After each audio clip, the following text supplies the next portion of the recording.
Job well done. What's up, fight fans? And thank you for tuning in here. Another edition here of Round One Sports TV. I'm always your host, Edwin, where the wall fights start. Round one. Let's go. All right, all right. How you guys doing out there this morning? This glorious boxing morning where the boxing gods gave us another opportunity to talk over and look over these mega fights that we have coming up. We have some big ones for you, ladies and gentlemen. We have the return of Errol Spence Jr. versus Tszyu. Very, very, very dangerous fight.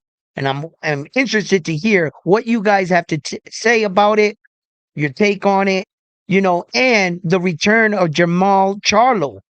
He's coming back and he's making a ring return. So I'm eager to see both of these gentlemen back in um the spotlight, both under shields, head coach. I really want to see what Errol looks like. But then we have other matches, future matches, potential big fights. Deron Boots Ennis just became the unified world champion. Now, at 154 pounds, he has the obligation. The target is on Deron Boots Ennis's back. Not so fast. Not everybody's eager to sign up to fight what they consider, most people, not me yet, the phenom in Deron Boots Ennis. Now, that's not taking no shots at Deron Boots Ennis. No, it's not. I just believe that he has a little bit more work to get stamped that kind of name. A phenom, I don't know what your definition of a phenom is, right? But mine, you're going to have to do some shit. Then I can definitely stamp you with that title that a lot of fight fans are putting on him. Does he have the skills? Does he have the abilities to become exactly that? Yes. And are people already seeing what we're not seeing yet? Can I be the one that's behind? I'm not recognizing greatness in Jerron Boots Ennis. I love that. I love that about athletes, fighters. It's great for them to show you. That's where we're from. We're from the show me state here at Round One Sports Talk, ain't we? Ain't we, chat? We from the show me state. And you're gonna have to show us that you're him. But it's you know, every great fighter gets this kind of criticism. Do we all get it right? No. Is he waiting to prove that he is exactly that? Yes. And does he have to prove it? Yes. Now, Jerron Boots Ennis has a lot of work for me to get that name, but respect to the man. He's undefeated. He's a unified world champion, and the man is very well on his way with a rich, stacked 154-pound weight division. Now, I think that, you know, Ortiz is a great fight, good opponent. I think that Ortiz is the fight that the fight fans want to see. They finally want to see Ortiz in there mixing it up with the top guy, not some of the top guys, with the actual top guys.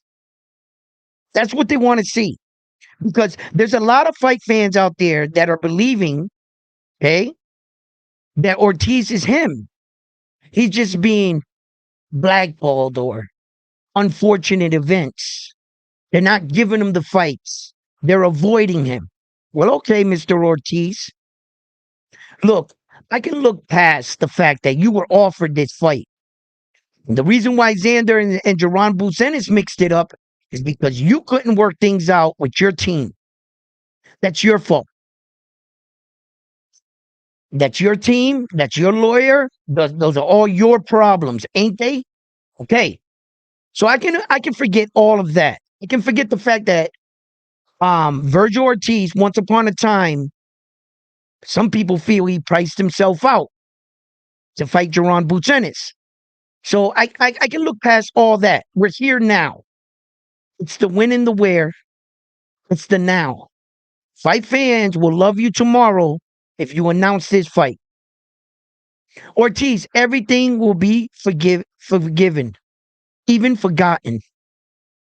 Especially Ortiz. If you can come out with the victory, you come out of that fight with the victory, nobody's going to remember Ortiz ducking this guy, that guy. They'll bring it up to try to get the next guy to fight. But no one's going to care because you prove to the world you are what you say you are. That's what Ortiz needs to do. Now, Jaron Butenis, tell you the truth, at this point, all he has to do is be himself. He holds all the cards. You got the most belts in the division. Sebastian Fundora is the best in the division.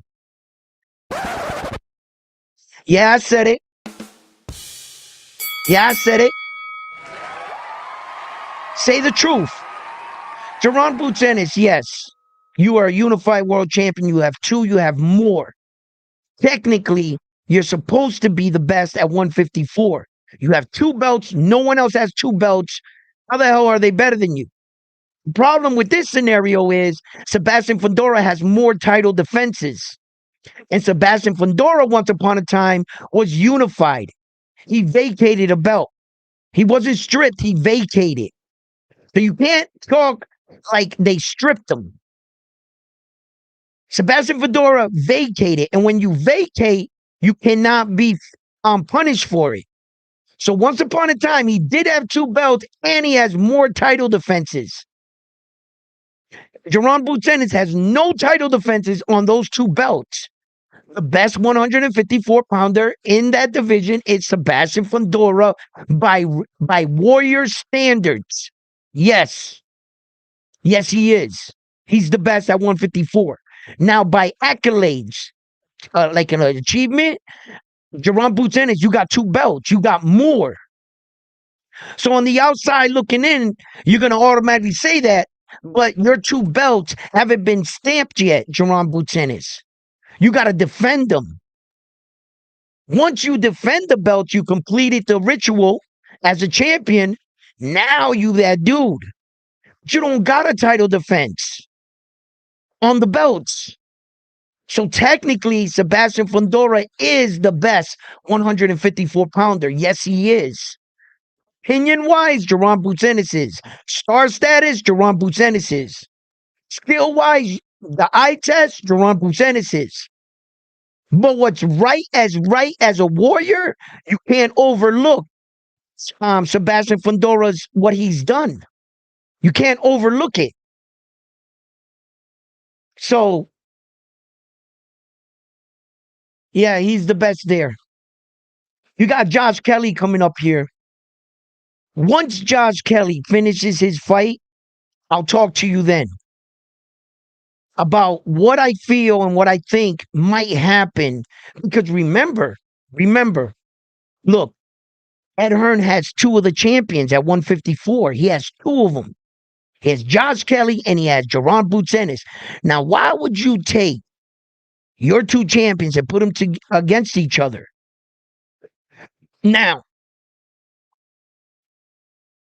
ask yourself the question. Let's play this out. Why would you do that? Okay. Business-wise, it would get one of your fighters to get 3 belts. Once your fighter has 3 belts, you're talking millions now. You just got to get that fighter the right dancing partner. Somebody that can hold their weight in ticket sales as well. Right? Okay. So you can trade the fact that you'll have 2 champions that are making decent money. Jaron Butenis is making decent money, and Josh Kelly is making decent money over there, right? But now, if you were to put them together, business-wise, you give one of these men the opportunity to get a bigger star status. That's why you would do it. The other way is, fuck it, I'm not going to put my guys to fight against each other, and what I'm going to do is, I'm going to put them to fight separately. Maybe on the same card. I don't know. Or 2 separate cards and really cash in on my champions as a promoter. Now, see, there's a lot more pieces that need to come into play here for some of these directions to take place. Meaning, okay, say he has two fights already negotiated. It's kind of what you got to do. You got to always be a step ahead as a promoter, right? All right. Now, I would think like this. If I was Ed Hearn and I already know I can secure a fight between my two guys, I can do that because it's an in-house fight, right? As long as both fighters, I can agree to the terms, right? I might have to pay one a little bit more, whatever, to get them in the ring. But I wouldn't do that until I had confirmation to the next fight. In order to make this work, you got what I talked about. You got to have that right dancing partner for the next fight. So what Ed Hearn is going to probably do is he would concentrate on that next big fight. Throw his two guys together with the promise that the winner of these guys is going to fight whoever that is. Whether it's Sebastian Fundora to unify for undisputed status or Ortiz on the standby when Josh Kelly and Jerron Boots Ennis was to have an in-house fight. Ed Hearn. You understand? Ed Hearn would have like the Sebastian Fundora fight basically signed. Done deal, right? Okay. I'm going to put these two to fight. After that, we going to fight you. So they already know where they're going. And in that sense, that's real boxing business. That's real promoter shit. Some promoters, the best of them, they line it up like that. How you think Dana White got Shakur Stevenson? A bunch of promises. If you come here, we're going to give you this guy. We're going to give you this. We're going to do this. We're going to have you on the Shannon Sharp show. We're going to have you on the Hawana show. We're going to have you. Bro, they've been promoting the shit out of Shakur. Ever since he signed with Zuffa, Dana White and their promoters, they've had him everywhere. And it's Shakur this, Shakur that. Whether you like, hate, you're talking about him. You're talking about him, ain't you? Right? You know, and it's just like Dana White knows what he's doing. That's promoting shit. So I know that Ed Hearn is going to come out. Let me put up your chats here. I haven't even put up the thing. What up, guys?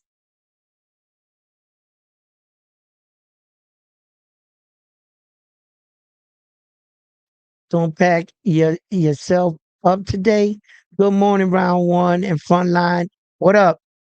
Frontline, he probably at work right now and shit on the morning shows. Frontline been kicking ass out there in his job and shit. Salute Frontline and shit. He out there really grinding, you know, in that Florida heat. Man, it's hot out here right now. Florida is just blazing right now. I can just imagine. So Frontline will probably be up on us later on today, man. We'll probably get in a late show. I was gonna get one in last night, but I got home late. So I had a lot of things to do throughout my day and shit. But yeah, man, absolutely. Shout out to Frontline out there grinding at his job, doing what he got to do. And I'm up here early in the afternoon bringing boxing show to you guys so you guys have something to watch or listen to while you're at work, at home, just relaxing. You know, let's just sit back, talk a little boxing, a little barbershop boxing talk. You know what I mean? So, you know, that's how we like to do around here. So, look, you know, and I'm just talking about the promoting part, about all this and what Ed Hearn might do potentially, or he can choose a better option. It all depends on these fighters, you know, because these fighters say one thing and they do another thing. A lot of these fighters, and for a while, were saying everything but let's fight. They were saying everything all over social media, but sign the contract. You know, they were even popping bottles and sending fake ads over to the other dude, sign the contract type shit. And when they were given the opportunity, that person did not sign the contract. Go figure. Go figure. You know, and that's the way some of these guys in boxing try to keep their name irrelevant while they decide what their future or their next fight is going to be. You know, Errol Spence Jr. right now and Tszyu, man, this is a very, very, very difficult fight for me. And fight fans, I need you to listen to me very carefully. Very, very carefully. Listen, I am supporting Errol Spence Jr. in this fight. And sometimes people get criticized and their support is misconstrued. Look, round one, you know that if you was to put money, Tszyu, you would put money on Tszyu. And I'm telling you, yes, I would not put my money on Errol Spence Jr. until I see what we're getting from Errol Spence Jr. after 3 years of internet activity. Yes, unfortunately, yes. But do I like him? Yes. I also like Tszyu. I've always liked Tszyu. A lot of people are starting to try to call him a gatekeeper and all that, and I'm like, nah, not yet. He lost a couple tough fights. He did. He got, he got brutally knocked out. We saw that. Okay. But I don't think he's washed or I don't think he's a gatekeeper. I still think that Tszyu is still better than at least 70% of the division. At least 70%. Can we agree to that? Tszyu will beat 70% of all the people over there. Now, what's concerning and alarming in this fight, of course, that a lot of people have been talking about is the weight change. The sudden weight change. Now, I just want to let you know, you guys do realize that Tszyu did not fight in his last two fights at 154. You guys all realize this, right? He was like 156, 157 for both fights. He was almost already up there at 160. So Tszyu hasn't fought in 154, actually, his last two fights. If I'm not mistaken, hold up, I'll pull this up. Give me 1 second. I'm pretty sure.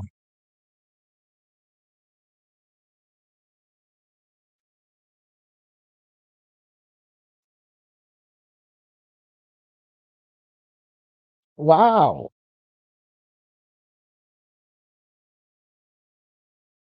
Are you serious right now?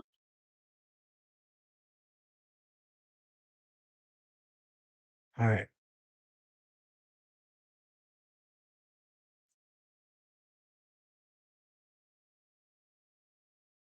Yo, I swear to God, right? Oh, shit. My bad. I'm over here typing in extra stuff, wondering why it's not coming out. What's going on?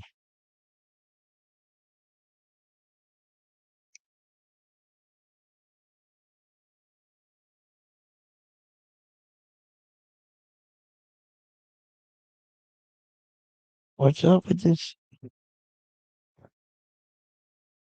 I don't know why, but this shit's not working today.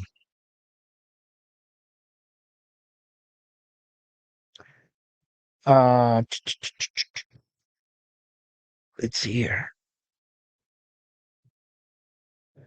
Alan David, um, Alan David Picasso is going to be fighting Aline, Emmanuel Aline. I don't. What you guys think about that fight too? I'm trying to get this shit to reboot right here before I get it to reboot, so I can get this arrow up, and it's doing the same thing, bro.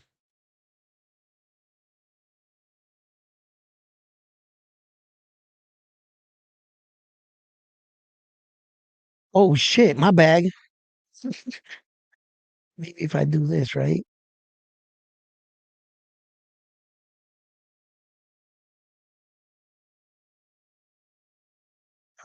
Pro boxers. Yep. Wow, I took everything off my system. I forgot I did that. All right.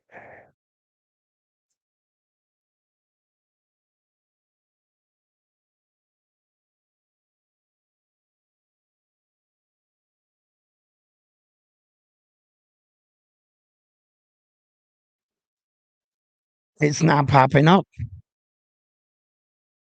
It's not popping. I don't know why. Um, Hmm. All right. How about this? How about this? Have an idea. Have an idea.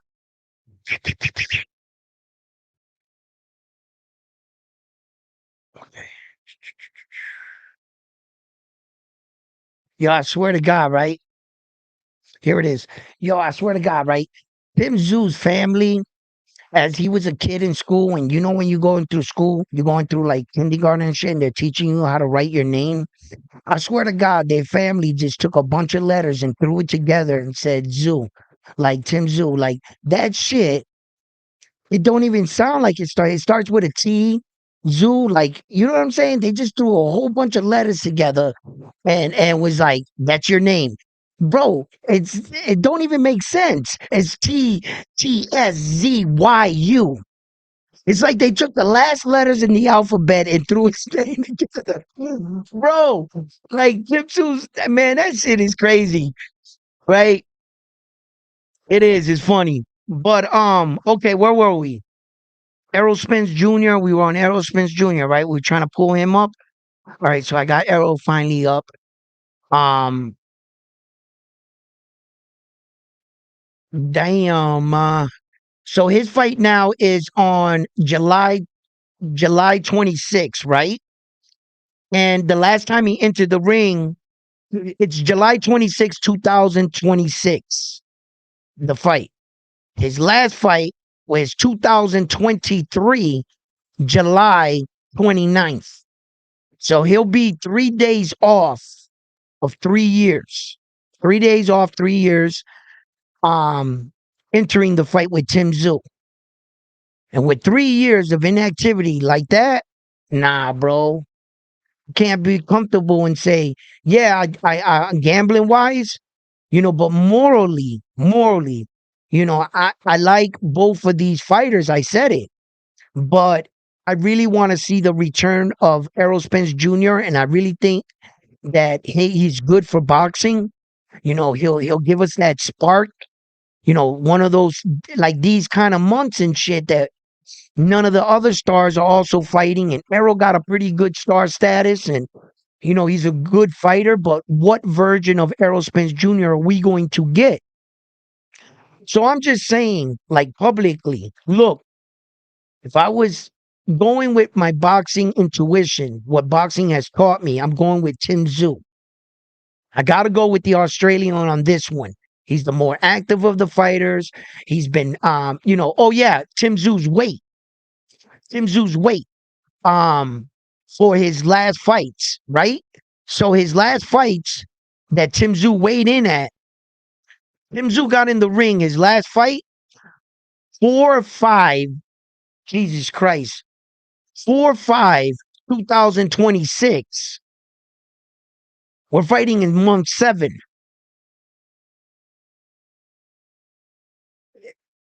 He's a better active fighter, bro. And then the last time he fought from there was December 17th, 2025 against Anthony. So he came in on that fight. He came in 157 and a half pounds. And the last fight, he came in 156 and a half. So he was already up there past 154, trending towards 160. You understand? Now, what is it, guys? We were on Polanco, D-Day for Australia. Errol versus Tim is a damn good fight. Listen, man, look, stylistically, their styles clash. You know, um, Tim Tszyu, he likes to try to be a boxer sometimes. And Errol Spence Jr. be eating them boxers up, except Terrence Crawford, the ultimate boxer. But all those other boxers like the Kell Brooks and then you got like blunt. Errol Spence Jr. knows how to deal with powerful forward aggression. Sean Porter's of the world. You know, he knows how to fight slick boxers like Ugas is, and the Danny Garcias and like he's been in there with patient guys that want to time you, Errol Spence Jr. And everybody going into a fight with Errol Spence Jr., you know exactly what he's going to do. Every Errol Spence Jr. fight I have ever watched in my entire life, he did the exact same thing. Errol Spence Jr. Here's the problem. Just stop it. You know what he's going to do. You just can't stop it. 99% of all the people that face Errol Spence Jr., all of them, they knew exactly what he was going to do. They just can't stop it. He's strong, man. Errol is strong like bull. He come in there, boom, boom, boom, bang, bang, bang. Hey, yo. And he'll snatch your soul from your body, and then he'll break your orbital bone. That's Errol Spence Jr. He's probably going to crack Tszyu's orbital bone in this fight. Perhaps. Tszyu might quit. But Errol's going to have to catch him in those exchanges. Now, Errol's got to back Tszyu to the fence.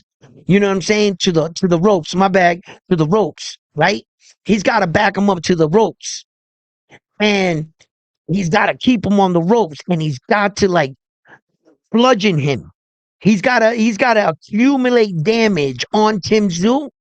Now, we already know Tszyu got a quit button. We know he got a quit button. Errol don't got no quit button. Errol was getting dog walked. And I repeat, dog walked by Terrence Crawford. And he didn't quit in the fight. The referee had to save him. Right? He kept getting up. He don't got no quit in him. Tszyu, he quit on the stool in front of his entire country. So he ain't got no problem doing it again if shit get hot. If shit get hot and it get down and dirty, Tszyu might check out the fight. Because he's already been there. His mind has already accepted something like that. Not Errol. Not Errol. You're going to have to save that man. Now he going to keep fighting. He's too much of a fighter, Errol. Sometimes that's good for you. Sometimes it can work out bad against your favor because you're not going to know when to pack it up.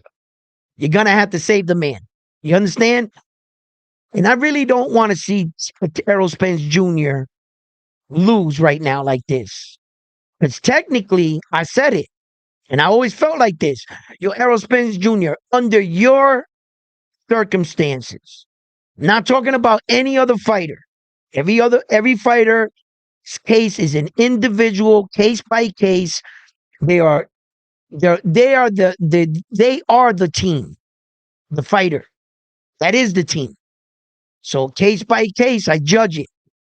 Errol Spence Jr., because of the car accident, what you suffered physically, your body, if you were to retire, you can walk away from the game saying that you only lost to one guy.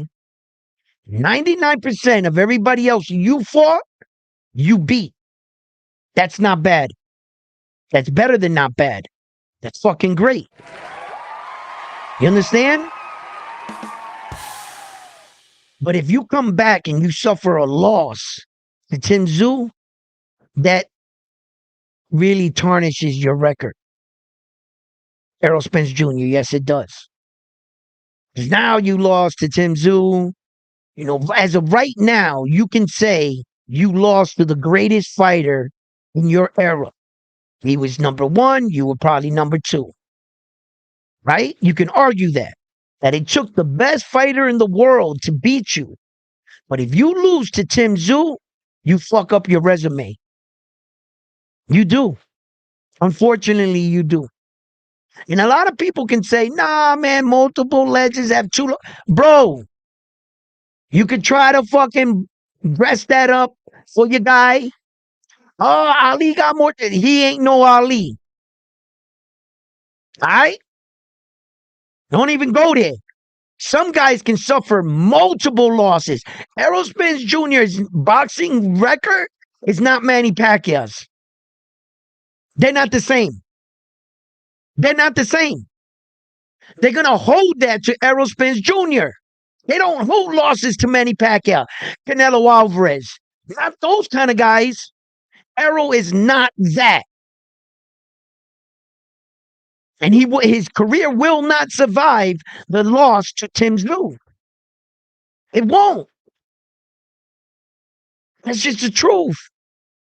But if he wins, man, if he wins, now he can retire. You know, fighters say that. They had great, maybe legendary careers. And at the tail end, they fucking lose. Then they go back in there trying to get that win and say, if I get this win, I'm going to retire. They lose again. They go back in there again. 3, 4 times. Straight losses in a row. And they don't want to go out as a loser. And the fighter's always saying, if I could just get that win. How crazy are these boxers? That they can go out there and get the win they were searching for and schedule the next fight. Am I lying? Am I lying? The gods give them what they want, and they go and get greedy and get knocked out the ring. Oh, I still got it. Did you see me in there? Bro, you know we gave you a cab driver, right? Nah, bro. I think I can fight the top guys. I'm only 44. You know what I'm saying? I got another run in me. Reality. Yeah. You know, some guys up there in age can do it. That's the 1%. Those are the men and women that really defy what it means to perform in your later age. Tom Brady did it, you know, in a sport that is physical. You saw Manny Pacquiao. He almost beat Mario Barrio after 5 years off, bro. Manny Pacquiao looked decent. He didn't look like Manny Pacquiao the old. Okay. He didn't look bad. 1% of men can do that. And because Manny Pacquiao did it, what? We're all supposed to do it? Go ahead. Get off your couch. Give me 50 push-ups right now. 50. You once were able to do 50 push-ups in your life before. You should be able to do it now. Shit don't work like that now, does it? Shit don't work like that. So when we putting these guys and expectations on these other guys, well, if this guy did it, you should be able to do it. Man, that's bullshit. That is a crock of shit. That's not how the real world works. You understand? I want to see if my mic works better like this. I noticed that the other day, it was like pointing like that, and it's been cutting out on me. I've been trying to figure out how the fuck to set these settings and what's high and what's low. I'm going to figure it out because I can't allow that to stop me. You know what I'm saying? I can't allow, you know, this mic issue and all this other stuff to stop me because it's discouraging. I hate it when it happens. I go back and I watch it. It's a lot of cutting out. Hopefully this works right here and I get a better mic thing. But it's been playing in the back of my head that I do these shows. I work hard at it. I give you guys what I feel is my best content. And I go back and I listen to it and the mic sounds like shit. And I can't, it's really pissing me off. I just want to freaking snatch this thing off here, man, and just body slam it, right? But I can't do that. I can't do that. I got thousands of fans that, you know what I'm saying, that rely on me in and putting the show together for us for we have something to do. And if you guys haven't noticed, I've been a little bit of a trendsetter. Yeah. Yo. They biting your boy style all over them YouTube streets. But I love it. I love it. I love it because that's how I started. That's how I started. I saw somebody doing something I got an idea, and here we are. You guys been walking with me through this. I started my channel with a UFC belt, like Conor McGregor replica belt. Remember that in them days, guys? Right? So I designed all this myself. I can't help but notice they all falling in line. All these YouTube channels, they got little cutout pictures. They got they badge, whatever they have, and that's awesome. I felt like that was something that I wanted to do. Also give and present boxing. So when you come to my channel, you know what I'm talking about, right? And yo, man, even my style, my presentation, you know, I didn't never saw any boxing channels that were out there that just have conversations. And that the guy that was hosting the show gave you a show and he flowed. It was always arguments, debating shows, this, that, no, this opinion versus that one. It was always like that. And I thought to bring a different flavor to how I cover boxing. I like to smile, I like to have fun, and don't think that we need to attack each other to get our points across. Oh, shit talking is allowed 100%. We can shit talk all day. There's rules to things because we're grown ass men. I don't like to get yelled at like you don't or talked down to. Like, you know what I'm saying? So that's why I made this platform like this. A more chill environment, a different approach on bringing boxing to the viewers. Because I always thought that boxing is a beautiful sport, great sport. It's a violent sport, but we don't always have to be like, "Ah, oh, I'll beat you up. I'll do this. When I see you, blah blah blah." Bro, that's I mean, if that's what you're into, every now and then I can't lie, bro. I be running to those boxing platforms and debating like a motherfucker, right? Because I need that shit. I need it. Tell my wife that all the time. Yo, when shit is going good, I need to go on my show and shit and hop on and say some crazy shit because I need a little chaos in my life. When my life was mainly based off a lot of chaos and trauma, and I that's how I grew up. Unfortunately, it was a lot of bad times, but there was a lot of great times too. We made the best of our situation, but since that, I've been learning as an adult as I grow up, like, like, what's wrong with you sometimes? Like, sometimes I do stuff and that I'm not proud of. And it's because I don't know how to channel and get out my aggression. Sometime I'll hop on PlayStation 5 and get in them lobbies with them crazy kids, and all the F bombs come out, all the mama jokes come out. And I noticed that I get myself in arguments on purpose. I get myself riled up. I'm like, "Oh, if I see you in the mall, bro, I'm gonna totally marry your mom, be your stepdad, and I'm gonna ground you. And the first thing I'm gonna do is take away your PlayStation." I'll start saying shit like that, right? So it's like I notice I need that. I need that sometimes. So I'll see myself doing that sometimes. But for the most part, there's also another part of me that has grown up, and he likes to express and talk logically, whether I'm right or I'm wrong. Opinions are like assholes. We all have one. Mine's no better than yours, and yours is no better than mine. Okay? I just hope to be able to articulate the sport and bring you a good narration. Now, I am learning. Yes, I am learning. I'm putting my show together show by show. I don't have a promotion production team. Hey, Lucy, get Mike Tyson online too. I can't do that. I can't do that right now. But the goal is to get there. The goal is to get there.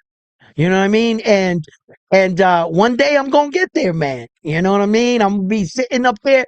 I went to the fight, right? The Xander fight, the last fight, and I was watching all them dudes, the reporter dudes, the YouTube dudes, in their little box, covering with their little laptops, typing away and shit.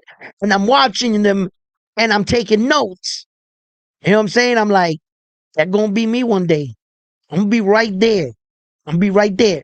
And then from right there, I'm going somewhere else because unfortunately, like another content creator asked me if I wanted to be a part of them. And I don't need to say their name or anything, but I told them, um, no, I'm flattered.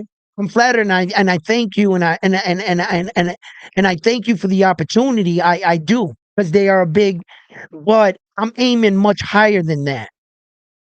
I'm not gonna join you guys to sit on your team so that you can profit off me and your team is the name that no, I want to be where you are and pass you.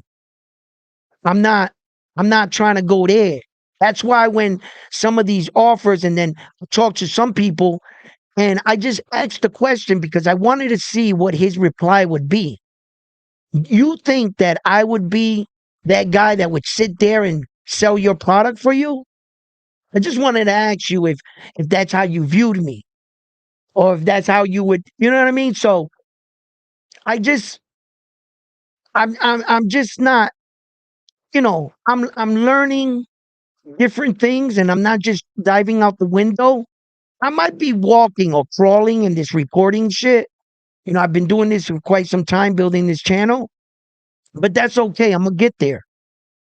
I'm gonna get there. And there's been a couple offers and a couple things since I've been doing this. And like I told you guys, some of the opportunity I wasn't ready for. Some I wasn't. Now I'm ready for some of those opportunities, but now that I'm starting to get them, I'm not sure if I want them because it's going to leave me stagnant right there. I'm aiming much higher. So I'm going to bypass that step unfortunately. I'm not going to stay there. Nah, I'm going to believe in myself. Fuck it. If I don't make it, I don't make it. But I'm going to try, damn it. Yeah, yeah, yeah. It's worth the F to try. Yeah, I can link up with them. Yeah, but nah, I gotta believe in myself. I'm gonna believe in myself. I'm gonna leave it like there, right there. I'm just gonna believe in myself. So, yeah, just these are the things. This is what it takes to put one. If you're ever thinking about doing this right here, it takes a lot of time, a lot of effort. I hope you have resources. I've had a lot of people in my corner. I didn't do none of this shit by myself. Hell to the no. I had a lot of help when it comes to like, support money for this. It shit, even for boxing. Even when I went to Atlanta, Georgia to box in my own match. I don't like to ever share the numbers. I don't want to share the numbers because, you know, uh, uh, that those are my numbers. You know what I'm saying? That's my pocket. You know what I mean? I don't count yours, don't count mine. Right? Let's just respect each other, right? But I just want to just say thank you. When can you say thank you for the amount? No one's going to get credit. And although the two people wanted to stay anonymous, yes, they both did. When I said I was going to say either of their names, they both asked not to. They didn't do it to get their name out there. They did it to see me go out there and compete. And I got 1,700. I made 1,700 in like 3 days, bro. Just off like two people. It was crazy. And I got the money for the fucking plane, the hotel room, and it was like people were supporting my vision and they helped me go do it. And that's how I was able to do it. I don't got all the money in the world, man. Nah, I ain't not like that, but I'm not broke. But I'm not rich. But I am rich. I am rich. I'm starting something I really like to do. So in a sense, I am rich. I've done this much right here. I'll do better. It is what it is. You know what I mean? I guess I keep telling myself that to make myself do better. I'm not satisfied. Right? I don't know, man. Sometimes I want to step back and smell the roses, but every time I do that, I smell too much of them. Right? Right? You don't want to do that too much. But look, boxing in a sense for me has brought me a lot of joy, and I love watching the best mix it up. I love watching it, man. Like I always tell you guys, knockouts do not get old. That shit does not get old. Watching a man get knocked out like that, and watching the most skilled athletes, the most skilled fighters go in there and duke it out. We have sometimes situations in boxing that we don't get the fights we ever want to see. And sometimes we get to this point in boxing where we start to see the return of the fighter, where the fighter has matured more in his age and he knows that time is not on his side.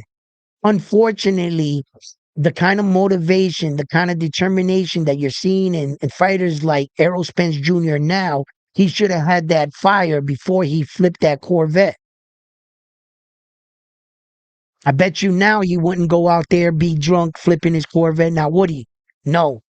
And now that time's not on his side and all those injuries, now he wants to live the fighter that he knew he could be. And it's unfortunate that sometimes these fighters get to that age to realize, wait a minute, I don't have no more time left. I fucked around with my time for once a year in my prime when I could have been out there really showcasing my fighting talent.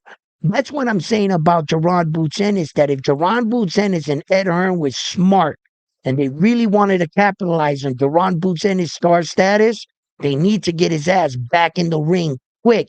It doesn't have to be with a Sebastian Fundora or Virgil Ortiz. No, it doesn't.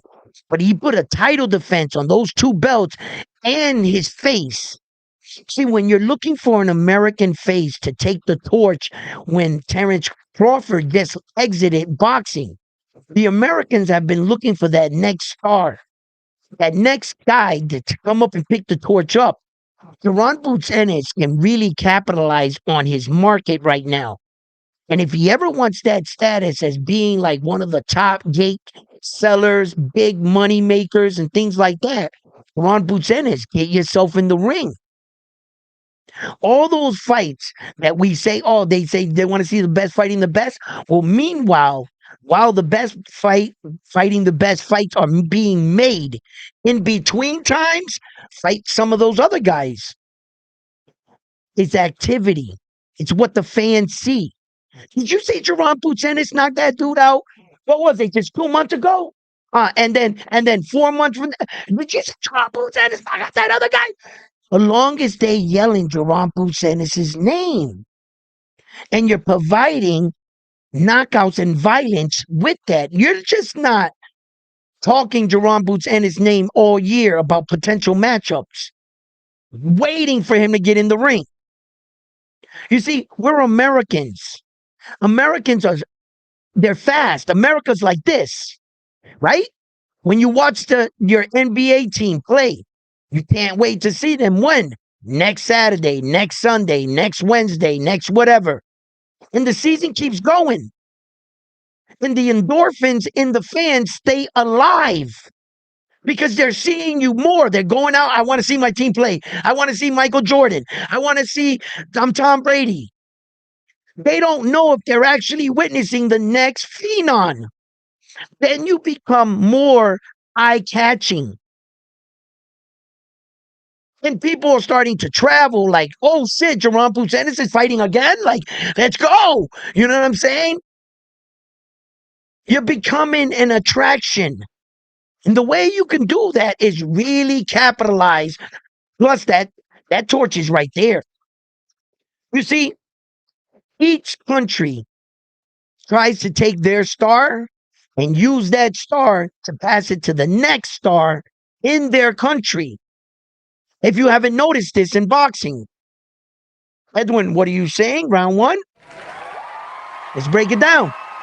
If this is not so, then Saul Canelo Alvarez, the Mexican star that has the torch, he's on his way out. Who he tried to pass the torch to? Jaime Munguia. He went to his fight, got in the ring, and was announcing Jaime Munguia as the next Mexican star. Mexico torch being passed to the next Mexican star. And they're using Saul to do that, to give him the stamp. But what happened? David the Monster Benavidez had his own plans. He stole the night, right? Okay. What? Another case in point. Didn't Terrence Crawford, the American that has the American torch, what did he do? He went in the ring with Shakur Stevenson and tried to tell the world, look, next great American boxing star right here. Well, what happened? The rest of the Americans were like, nope, we don't think so. Ryan Garcia says, I got an opportunity to take both torches. Right? Yo, Ryan's in a good place, right? And you got fighters like Jerron Putenis that said, what? Terrence Crawford. No, Shakur Stevenson is not going to take the torch. I'm right here. And now you got Jerron Putenis and Shakur and shit, Keyshawn Davis, and he's back there. He needs a lot of work to do that. But Tank Davis announces a fight, and it's a fight for that torch, ain't it? Right? Ain't it? All Tank Davis got to do is say, hey, I'm fighting. He gonna fuck up all y'all plans. What y'all thought you were the face of boxing? You thought you had the American torch? Oh, okay. You don't know who you fucking with, right? That's Tank Davis right there. Oh, they love Tank Davis. The boxing world love themselves. You know why? You know why? Because you don't go to a scorecard in a Tank Davis fight. It's always knockout, knockout, knockout, knockout. That's why they love him. He's not a boring fighter. He's an exciting fighter. And even when he went the distance with anybody, that was still exciting. That's why Tank's Tank. And these fighters going to argue. I'm the face of boxing because I go 12 rounds my last 10 fights. Fuck out of here. Fuck out of here, bro. We're in the sport of violence. Shakur Stevens is up there on Shannon Sharp trying to preach that, he's fighting the good fight. He's over there preaching, man, this is the sweet science. It's hit without being hit. Yes. Yeah, well said. From a guy that's taken that from a guy that did it in the last era. That was the last era's style.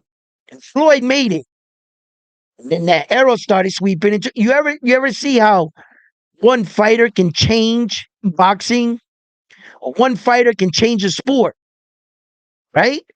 Steph Curry started shooting threes, and everybody and their mama and every high school basketball game just stopped at the 3-point line, and everybody thought they were Steph Curry. He changed the game. Yeah, the slam dunks, the Michael Jordan era was boom, boom, and the pullback fadeaway, boom, that was hitting.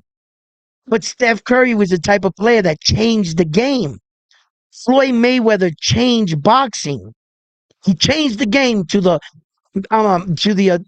sweet science, to hit without being hit. And that was that era, Shakur. What you're preaching is that era. And you're trying to sell it to us in a time we're back in the Coliseum, baby. We want blood. We want knockouts.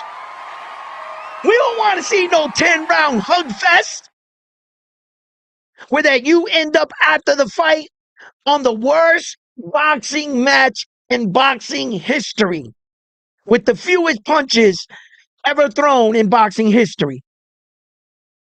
I'm not sure. I think Devin might have beat him. But you want to attach your name to records like that and then turn around and tell us you're not boring. You're not boring. You're exciting. Bro, Shakur Stevenson, you can tell that to a casual fan. You could sell your story to a casual, not to a guy that covers boxing today. Brother, Yeah, yeah, that was then. That was the style then. We're in a different era. And unless you move on with the rest of us, you can tell me how exciting you are. Fight fans won't be tuning in. Shakur Stevenson is exciting. He's a great fighter, man. The kid's got remarkable talent. The kid's gonna have to understand. Just like, remember when Roger Mayweather and Mayweather Sr. Remember when Mayweather Sr. was bringing up Mayweather when he was younger in the um he came back to Mayweather's camp a few fights after he got out of the Olympics.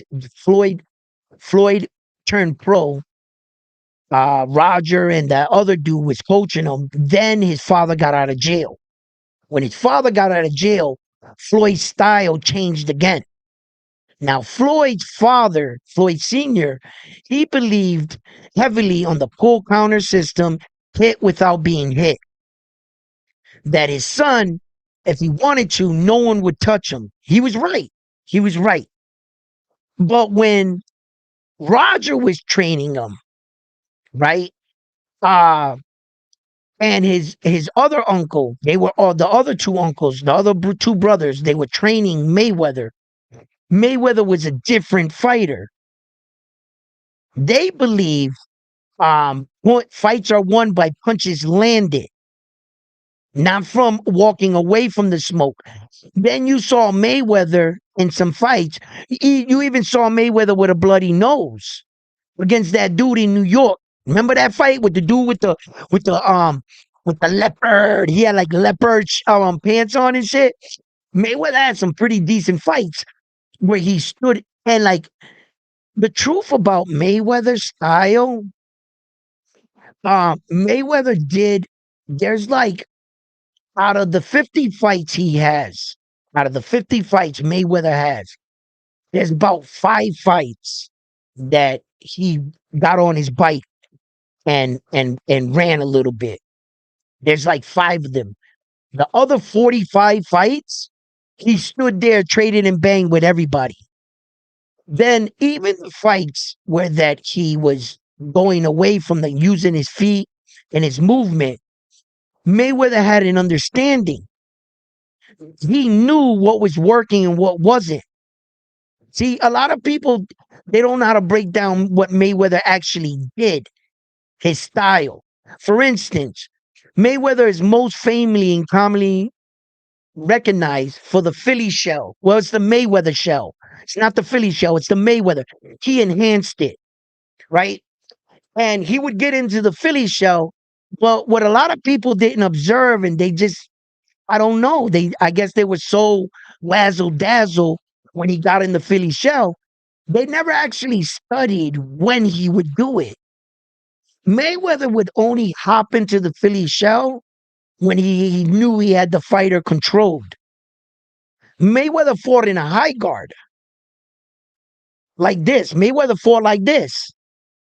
When he got in the Philly shell is when he already knew he had his distance.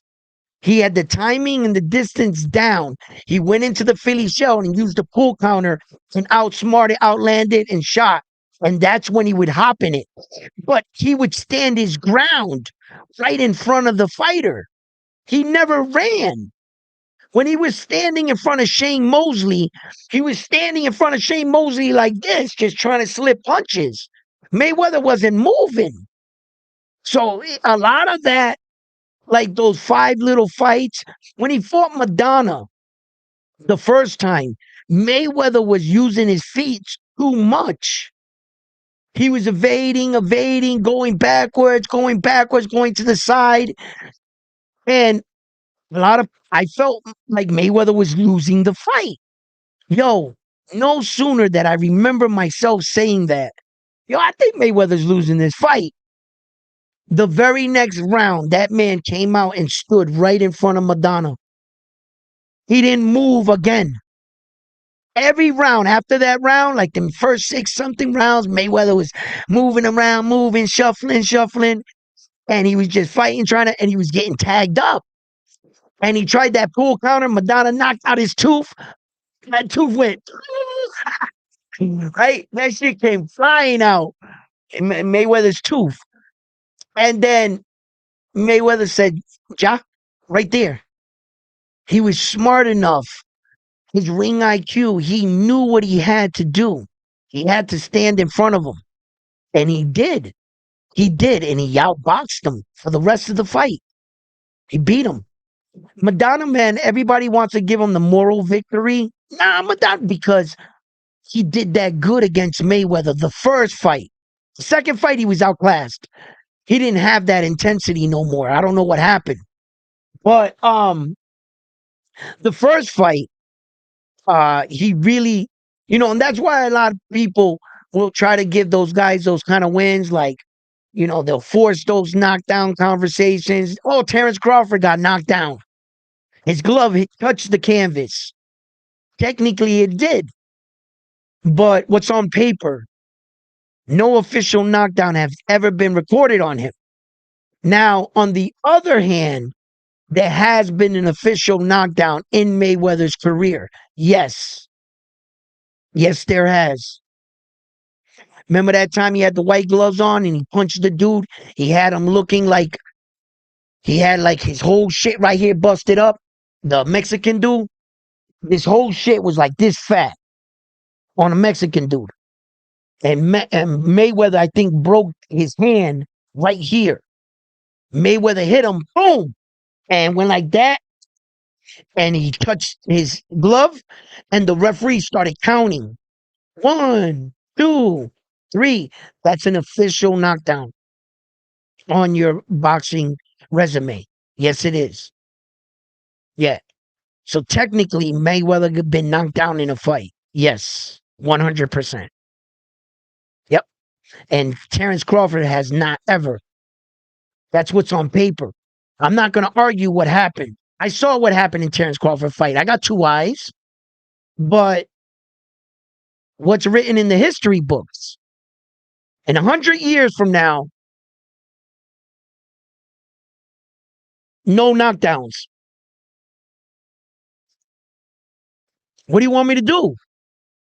Would you like me to say, no, Terrence Crawford, in fact, got knocked? It's not going to matter. If it wasn't recorded during the fight, it's not going on papers. Opinions are like assholes. Everybody has one. Okay? My opinion is I don't think Ortiz should have won that fight when he got knocked down twice. It's my opinion. Yo, watch out. Tszyu, isn't he fighting isn't Robert Tszyu fighting Andy Cruz? Oh no, wait a minute. No, I'm sorry. Andy Cruz is fighting Robert Tszyu fighting. He's fighting for a belt for the IBF. He's fighting Morataya. And yeah, wait a minute. I had a couple names mixed up. And Morataya is fighting Tszyu. Remember that last time with that first fight with O'Shaquie Foster? Bob Arum, love that man, that Brazilian dude. Fuck around. Robert Garcia, you better be on point. You better get that dub. It's for the IBF though. That weight clause is in effect like a mother. So Tszyu gonna have to make the weight clause because the last time he fought with O'Shaquie, that was for the WBC. But the weight clause in the IBF one for Raymond Morataya against Robert Tszyu. So, Andy Cruz, you guys heard about that, right?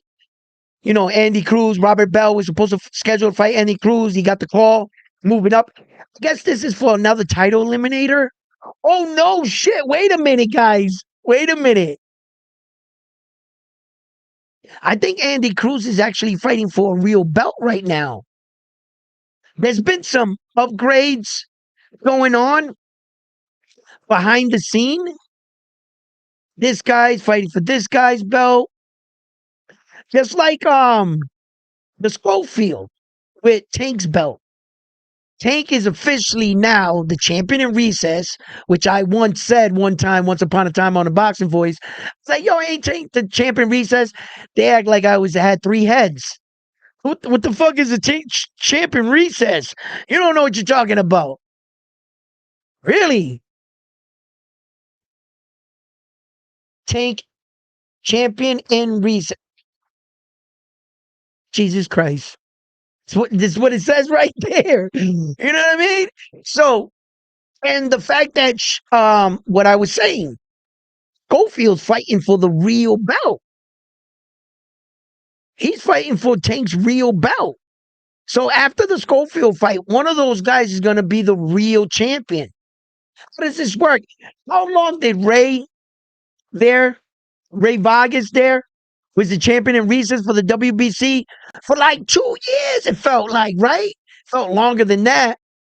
Yo, the champion above that belt for the WBC at 126, that shit changed hands several times. And he remained the champion in recess. I mean, the rule structure should be if you were penalized because the champion in recess for whatever reason, you couldn't honor your belt. So the organization felt they had to reduce your championship status so that the division continues. Whatever the reason was why you weren't able to perform, once you work that out, the next fight should be against the regular champion. So that champion and recess title will go away. And your division and your championship belt holds its credibility. But when you got a super champion, a regular champion, a champion in recess, the interim champion, North Pacific champion, in the same division, claiming the same belt, now that's just fuckery. You're not keeping your belt prestigious. Who's the real champion? You must keep your belts prestigious. And when you're dealing with an organization like the WBA, that's why BoxRec does not have them or any of their champions listed on one of the biggest websites where you go to get your information for boxing. Any WBA champion, you will not know he's a champion on BoxRec. BoxRec is not honoring two champions in all 17 weight divisions. They want you basically, in a nutshell, just to not make things so complicated. They want the super champion and the regular champion to be considered real world champions at the exact same time. And they want the record books to honor both of them as champions. You can't do that. What WBC is trying to do, they're trying to make the second place guy participation trophy a champion trophy. And they're trying to feed it to you. There's a lot of things you're going to see in this world that people with great power, you got to understand, they fuck with us. They do. A lot of these fashion designers and a lot of the powers that be, the rich billionaire type dudes, sometimes they're just bored. Shit, sometimes they'll lose a bet amongst each other. They'll say, you know what? I bet you I have all the top men in the world walking around in purses and skirts. No, you can't. Yes, I can. No, you can't. I can do it. Boom. Everybody's in dresses and purses. And they're sitting back and they're laughing at us. That's how wealthy people, sometimes they don't always do it. Sometimes they don't even do much and shit happens and they try to take credit for it type shit. But the real people that change the world, that influence shit, a lot of stuff, I really think they do it just to see if they can get us to do it. They really do. And social media is so powerful that if you get the right celebrities and the right people liking a certain thing, they just want to see I bet you I can get everybody to say 6, 7. Just the number 6. How ridiculous is that? They got the entire world doing it just to see if they can do it. And sometimes I look at these situations, right, in life, and I'm like, bro, come on, man. Like, there's this, like, you see a lot of trends going on in the world, right? But sometimes you just gotta, like, call bullshit for what it is. And I didn't want to be a part of your skinny jean era. But soon I went to the store and there were no jeans on the shelf but skinny jeans until they got us all in skinny jeans. And they sat back and was like, look, I told you, I'll get all the guys, men in skin tight jeans. Look at them. Like rocking, like they made fun of the rock and roll white dudes in the 80s with their long hair and skinny jeans. How about if we get them to do it? And they did it all to us and they sat there and they're back there like this and we're eating this shit up. There's a guy right now going on social media right now, some kind of rapper, and he's rapping with like these weird ass beats, like these classic rock and roll beats, and like like robots. One celebrity said, "Oh shit, this shit is dope, man. That shit is corny as fuck. It's not for me, bro." They're gonna see how many people they can get to like some dumb stuff. How many rappers have come out in the past? Even Drake, he said, "Watch, these kids is so brainwashed that I'm just gonna literally on my album go blah blah blah blah blah blah." He literally did that, and dudes was in the club jumping to it. He literally on a song uttered those words. He was like blah blah blah blah. I forgot how the song goes. He literally did that, and everybody was like, "Yeah, bro." We can't think for ourselves no more. Whatever they tell you to how high you want to jump, they say jump. And the people say how high, but claim not to be. We are living in one of the most crazy eras I have ever witnessed. That's why I don't watch the news. That's why I'm behind on a lot of things because I like to be. Because I'm already so fucked up in the head and so programmed and so wired into thinking all the things from my era that I don't want to incorporate your era with my bullshit. Because I'm messed up. I am messed up. And I see this era right here, and I'm just like, yo, how many people will do something on TikTok, some trend, pour some water, and how many people will do it? Once they realize they had people like that, they were like, oh shit, we can do whatever we want. Literally, I can have the entire world in mask and fearing the corona epidemic. We were all supposed to die. What happened to corona? What, it just magically disappeared without a cure? Because they never came out with the corona cure. When have you ever seen that? They just gave you a temporary solution, shot something in your arm, and charged your insurance a whole bunch of money for it.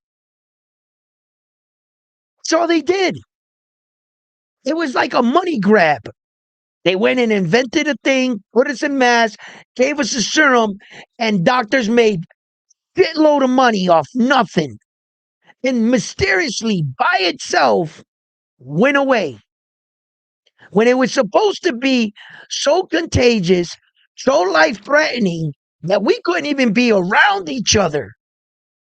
Somehow, that just, what? They had us all in masks. They had us all, they screwed up the world. Let's see if we can do this today. They really fucking with us. And it's just like that, man. Like sometimes I see shit in the world and I'm just like, no fucking way am I gonna conform. I am not gonna ever say LeBron James was the fucking GOAT. I'm not conforming. Bro, they literally got all these young dudes in an era, like even art, and it's the real gods are laughing. I told you I can get a fucking loser to be against a legend. You went to the NBA Finals 10 times and only walk out with 4, you're a loser. You're not a winner. You're a fucking loser, bro. And I mean that with respect, but he is. And somehow, bro, the world is broken. How do they make losers winners? How do they make the ugly guy sexy? I don't want to pick out any celebrities, but there's some dudes up there that are fucking ugly, like drop dead ugly. And they're making you think that all these women are all, yo, it's perception now, isn't it? But you're smart. All they do is add some sounds, a smaller camera angle with a bigger group of girls, and they make you think that everybody wants this. Shit, they had you thinking Flavor Flav had actually that kind of pick with those women. They sold that shit to you. There's no way on God's green earth Flavor with that clock and walk out his house just to wreck and get any of them, any of them. But they fed it to you. Now ugly people are up. It was like that. The world didn't make any sense. Like I'm sitting back and I'm like, fuck is this?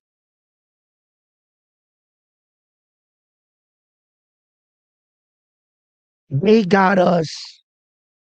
They got us. They just you guys got to understand sometimes the powers that be, and when we talk about in boxing, like all these fucking narratives and shit. The problem with narratives is you can get caught up in them, not knowing you're helping push their narrative. See, because what fucks most viewers up is one way thinking. You see, not always the narrative is always the negative. The narrative can sometimes be the positive, and people don't think like that. The bad guy is the guy that came out acting like he's the hero. He's over here fighting against the narrative that he started. Their team started the narrative. Their team puts up a person to fight against it, then gets in position, and now they got the power. You secretly voted in the enemy because you don't know how to think.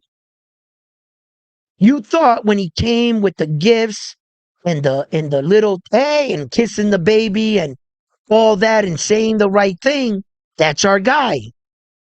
No, all he did was flip the quarter on you. And he used the positive way of messaging he was just a wolf in sheep clothing. And since the world taught me that, the world taught me how to view things like that. Not all positive messages, not all programs were for the right reason.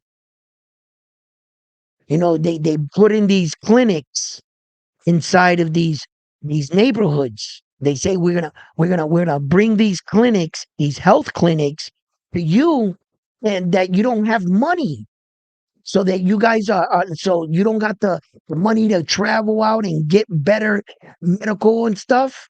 And all the girls in the projects in 10 years, they've all been secretly injected and been tested on.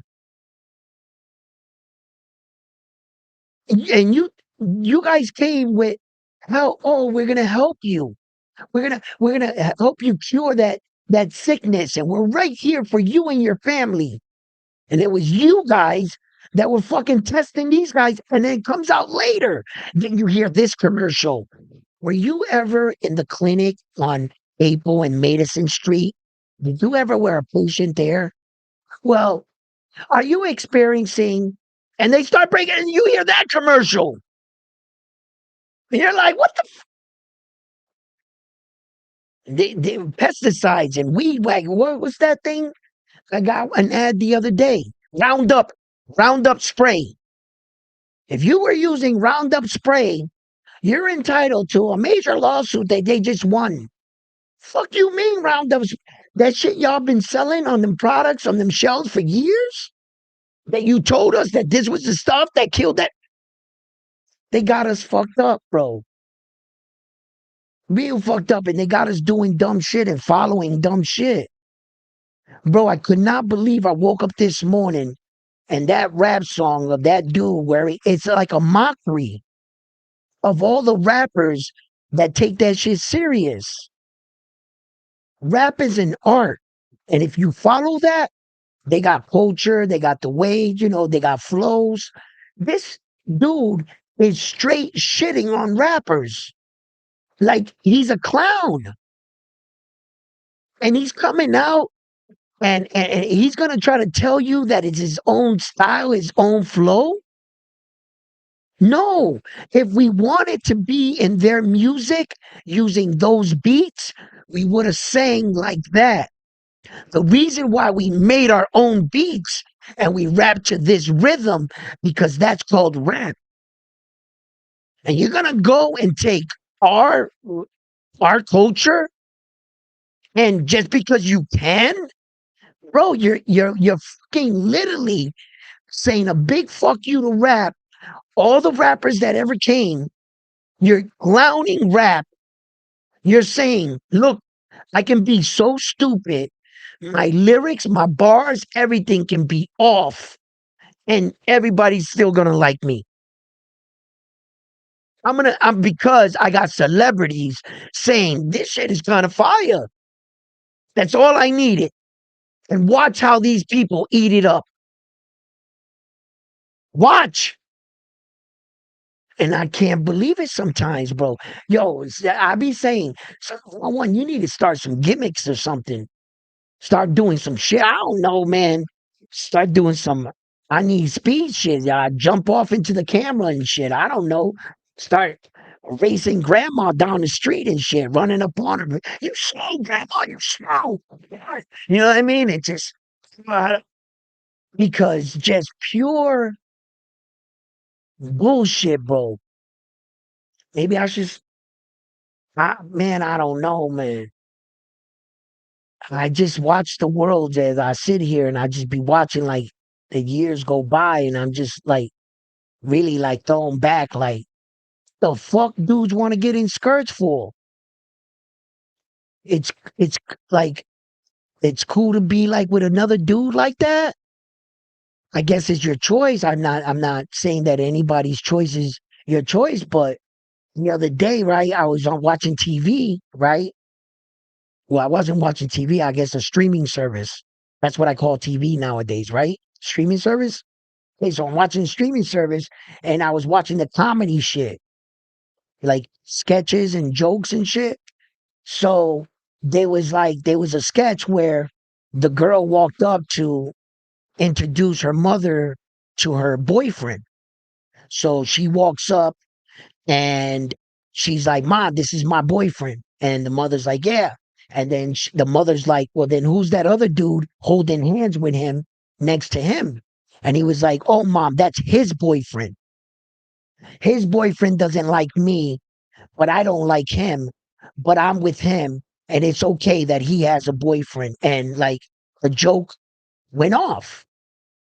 And I guess everybody started laughing or whatever. And I'm sitting there and I'm like, no fucking way.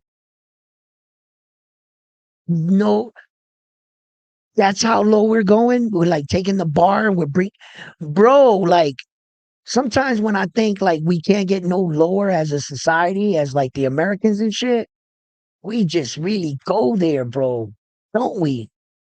Like, God damn. Remember when they wanted to teach and they still want to teach all our kids all that shit with the curriculum in school and penetration and this and that, and it's okay that Timmy touches Bradley's butt and blah blah blah because he has feeling for him and he should share his feeling.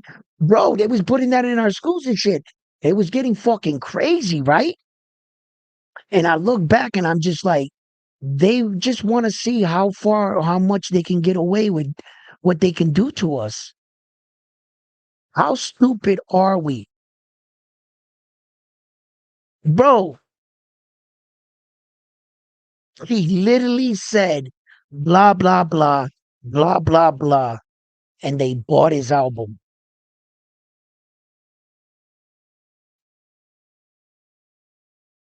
Wow.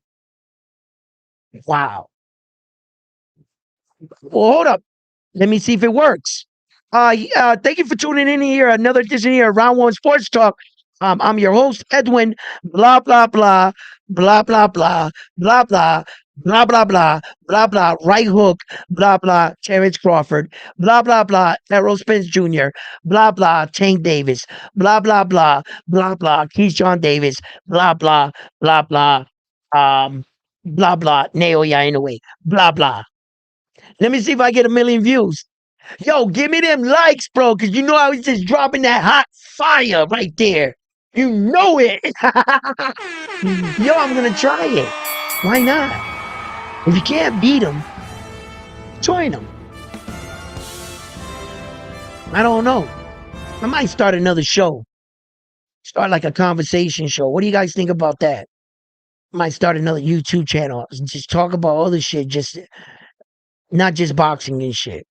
Not like politics or religion. Like I'll make a show. We could just kick it about man shit. You know what I'm saying? Make like a man show.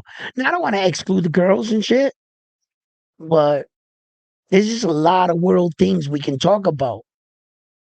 Like they're just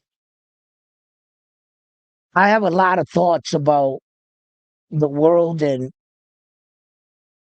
where we're at now and like all these things they put in place on us, like marriage. Marriage.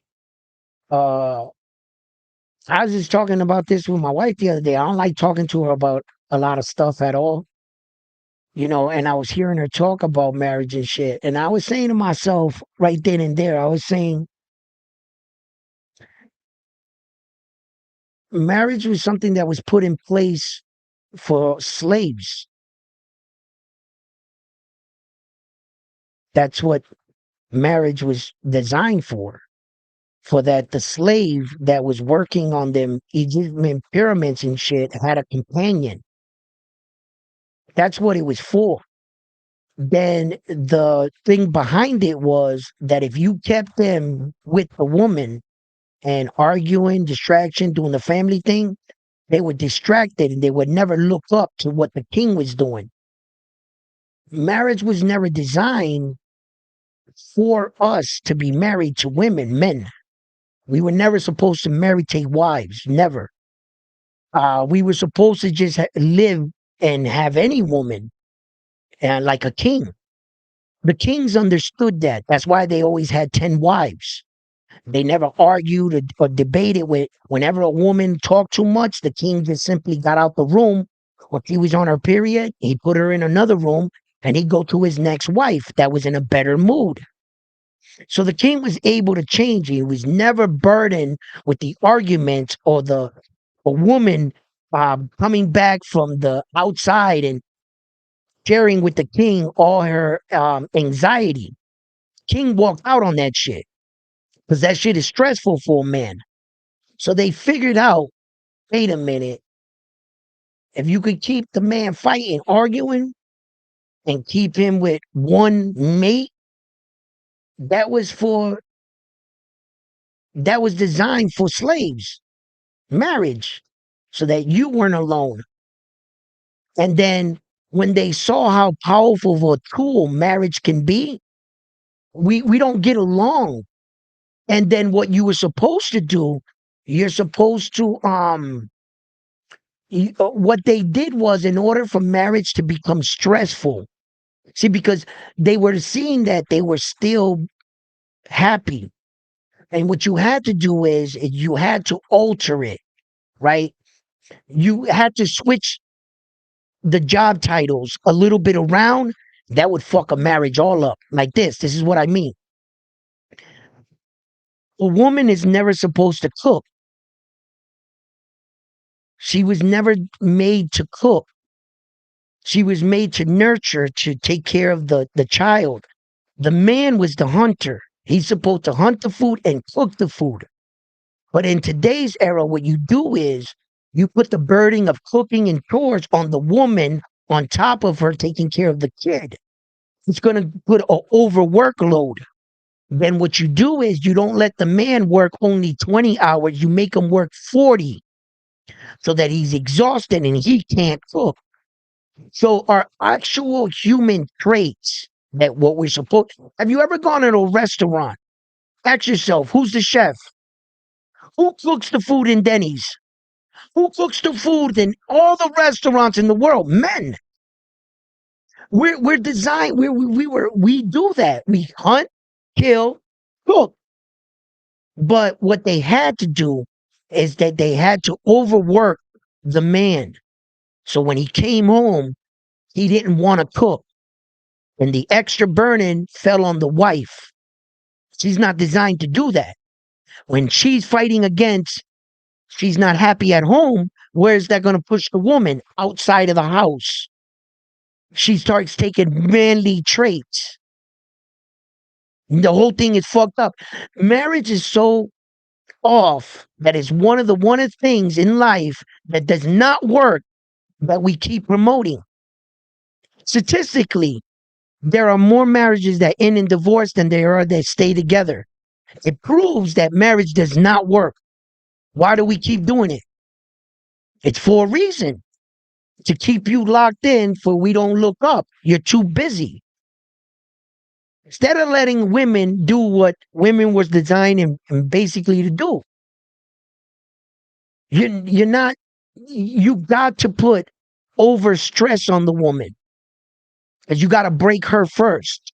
And then you got to overwork the man. It's the exact amount of numbers that will keep us too overworked, not connected with our family, and too tired to engage. So that your marriage does strain. And once you brought marriage into the equation, they brought it into the Bible. They took it and put it into the Bible to stamp it. This is what we're supposed to do. We're not. Men were never designed to have one wife. I'm supposed to have 5, 6, 7, like that.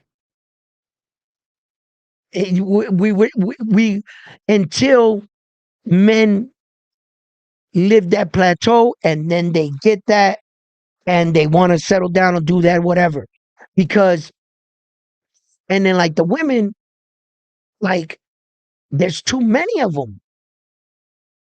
How is it that one man is supposed to marry one woman? 98 women are supposed to stay single? So 98 women are supposed to live their life lonely. Because if there's only one man to 99 women in the ratio in the world, the math doesn't add up. That's why I feel like it doesn't work. Now that I'm in the system, I can't change it. So I stay married.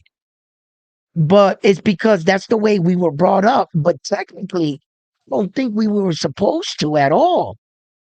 I don't think men were supposed to endure the arguments they endure in the house all the time. I think the peace would have been women are always at peace when they're together. If you had 5, 6 women, whatever, and one was moody and and then she can go over there and this one, you would have more to concentrate on. You'd build a bigger castle. You understand? But this is the world we live in. And these are the things we subject ourselves to. I don't like skinny jeans, but they put me in skinny jeans. I didn't understand what marriage was. This is the way the world is. This is the way they designed it so that we don't look up. Every marriage, every situation, you're gonna know more people that are divorced than married, statistically. That's how I know that that doesn't work.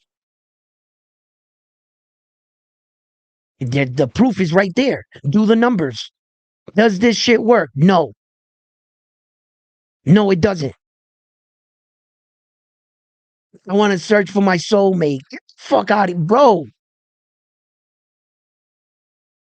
So 98 women gotta be lonely because you found your soulmate with that one dude. There's not enough men to go around.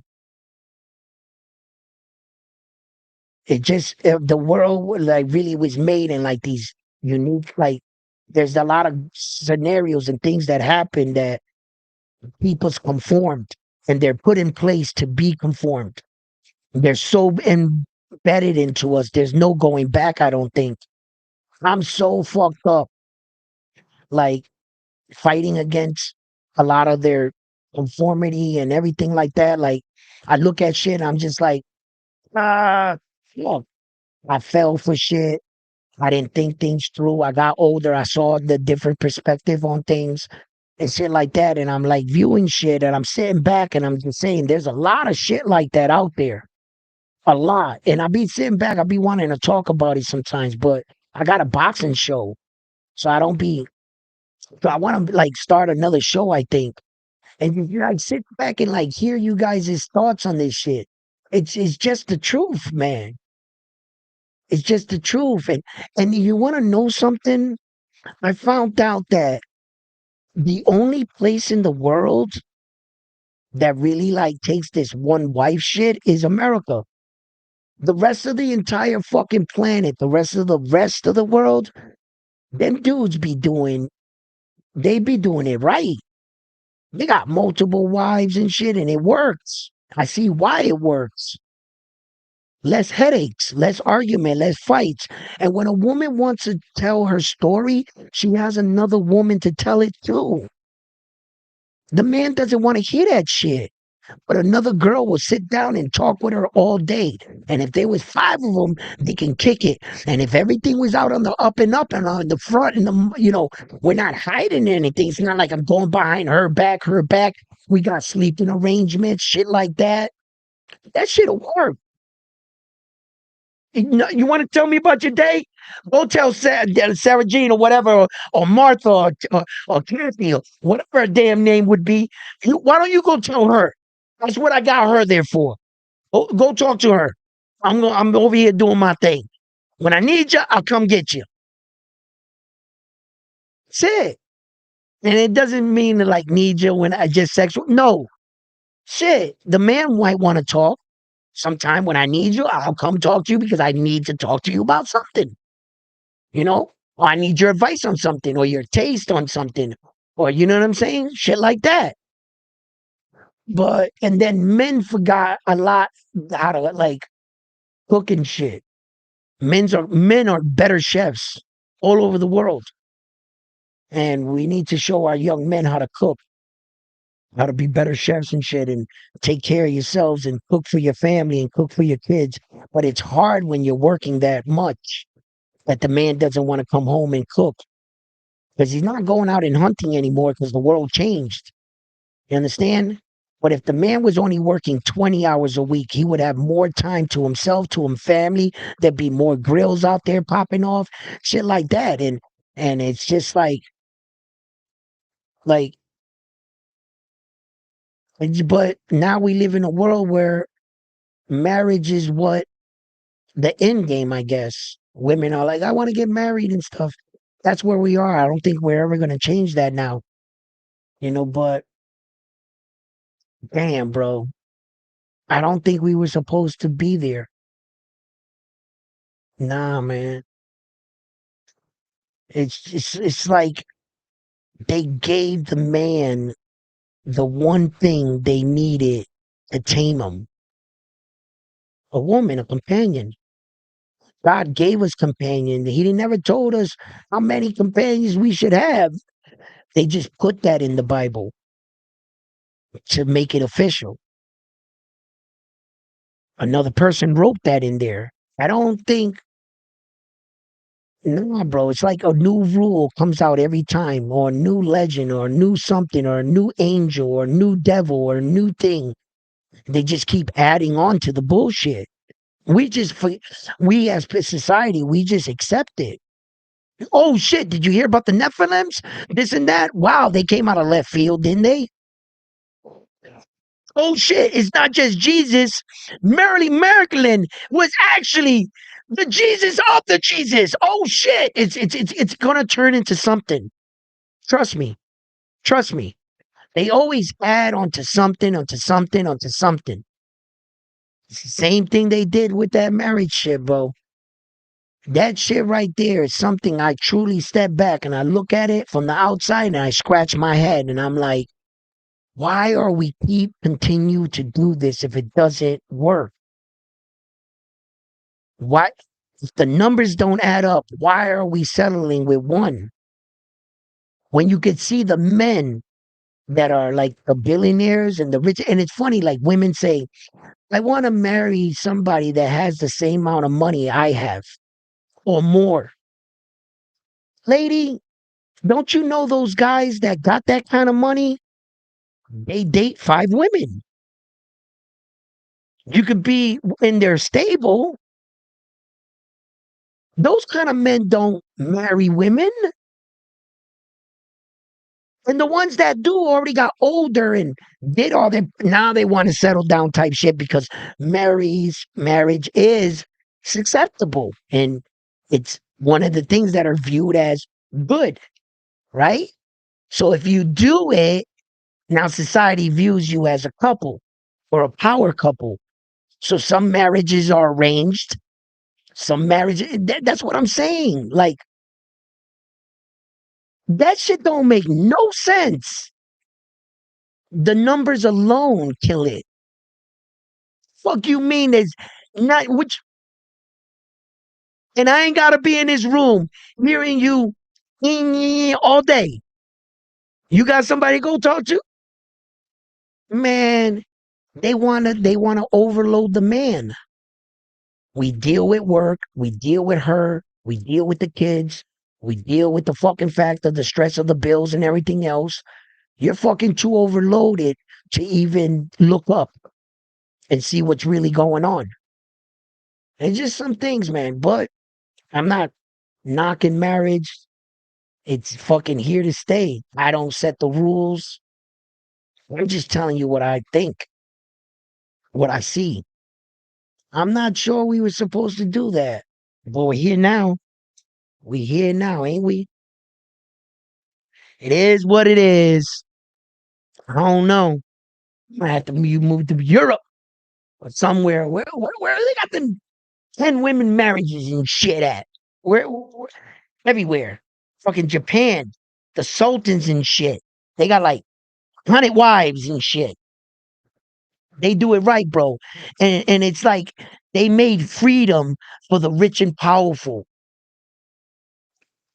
Like like now, food. You can't buy any foods with seeds in it, not unless you're rich. They call it organic. Everything that the rich and they actually live the free life, the life we were all supposed to meant to live. You actually see the way we're supposed to live by the billionaires. That's the way we were supposed to live, like type shit, free. The option to do what you wanted, like that type shit. And but yet they live like that, but tell us to live like this under a different set of rules, under a different lifestyle. You're supposed to be married, kids, wife, all that shit, lock it down. But meanwhile, the kings, the rich, powerful, all those type dudes, they don't live nothing like that, bro. And that's why I feel that way because I see men like that. That's what taught me all of this. That's why I feel this way because I met and seen real men, free men. And I was like, oh shit, you do what? Yeah, didn't you just smack her on the ass and she happy and you're happy And you got all this. I gotta go back down to over here with the take me with you, bro. I,